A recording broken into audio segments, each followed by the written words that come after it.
മോനെ ഫൈസി. പൈസയാ? അതെ, അത് ഈ ഡയലോഗ് അല്ലെങ്കിൽ ഫൈസി വന്നാലേ കറക്റ്റ് നടക്കും. എന്നാ പറ. മോനെ ഫൈസി, എന്റെ ഓരോ നെയ്യപ്പത്തിലും ഓരോ മുഖപത്തടങ്ങിയിട്ടുണ്ടോ? എന്ത് സംഭവമാണ് അച്ഛാ നിങ്ങൾ ഉണ്ടാക്കി വെക്കണത്? നിങ്ങളുടെ നെയ്യപ്പം വായിൽ വെക്കാൻ കൊള്ളാവോ? എന്റെ ഉണ്ണിയപ്പത്തിനാണ് ഇപ്പൊ മൊത്തത്തിൽ അഭിപ്രായം.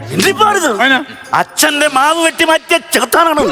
ഞാനിവിടെ മാവ് വെട്ടി മാവ് ഇപ്പോഴും തെക്കുമ്പോഴത്ത് നിൽപ്പുണ്ട്. എടാ, ഞാൻ നെയ്യപ്പം ഉണ്ടാക്കാൻ വെച്ച മാവ് വെട്ടി അടിച്ചു മാറ്റില്ല, നീ ഉണ്ണിയപ്പം ഉണ്ടാക്കി പഠിച്ചു. അങ്ങനെ ഉണ്ണിയപ്പം ഉണ്ടാക്കി നാട്ടുകാർക്ക് ഇപ്പൊ എന്നെ ഉണ്ണിയപ്പത്തോടാണ് പ്രിയം. അച്ഛൻ അത്രയും മനസ്സിലാക്കിയാൽ മതി. എടാ, നീ ഇങ്ങനെ കിടന്ന് തുള്ളാടാ. എന്റെ എന്തെങ്കിലും കഴിവ് മാനായി നിനക്ക് കിട്ടിയിട്ടുണ്ടോ? അതിന് അച്ഛൻ എന്ത് കഴിവാണ് ഉള്ളത്?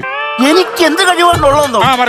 ഇവിടെ കരിങ്കല്ലേന്ന് സംഗീതം കേൾപ്പിച്ച, സപ്തസ്വരങ്ങൾ കേൾപ്പിച്ച ആളാണ് തച്ചൻ. ഇവിടെ ഇപ്പൊ നല്ല പിള്ളേര് കീബോർഡ് പാട്ട് വരെ വായിക്കണ്ടേ? നിങ്ങൾ ഇപ്പോഴും ആ കരിങ്കല്ല് ഉളിയും വെച്ചോണ്ടിരിക്കുക. എന്ത് മനുഷ്യനാണ്? ഒളിക്കുവാണല്ലോ എന്നെ. എന്നാ കേട്ടോ, കഴിവ് നമ്പർ 2. ഒരൊറ്റ ആടൂരത്തിലേക്ക് 101 കഴുക്കോൾ കയറ്റിയവനാണ് ഇത്തച്ചൻ. ഇതാണ് വലിയ സംഭവം. ഇതിലും വലിയ സംഭവം പ്രൈവറ്റ് ബസ്സിലെ കിളിമാറി ചെയ്യുന്നുണ്ടല്ലോ. 50 പേര് കയറണം ബസ്സിൽ, അവർ 500 പേരെയാണ് അടിച്ചു കയറ്റുന്നത്. ഒരു രീതിയിലും തന്തേനെ ഉയരാൻ സമ്മതിക്കും. എന്നാ കേട്ടോ, കഴിവ് നമ്പർ 3. എടാ, എന്റെ കൊത്തുമണിയെ കുറിച്ച് നിനക്കെന്തറിയാം? ഈ നാട്ടിലിറങ്ങി ഓരോ വീട്ടിലും ഡോറിൽ ചെന്ന് നോക്കണം, ഞാൻ എന്താ കൊത്തി വെച്ചേക്കുന്നത്. അതാണ് ഞാനിപ്പോ നാട്ടിലിറങ്ങുമ്പോ ആൾക്കാർ ചോദിക്കണത്, നിന്റെ അപ്പം തച്ചൻ എന്താണ് കൊത്തി വെച്ചേക്കണത്? ഒന്നെങ്കിൽ കൊത്തണം നിങ്ങൾക്ക് മനസ്സിലാവണം, അല്ലെങ്കിൽ കാണുന്ന നാട്ടുകാർക്ക് മനസ്സിലാവണം. ഇതാർക്കും മനസ്സിലാവണില്ല. എന്നാന്ന് ആർക്കും മനസ്സിലാവുന്നില്ല.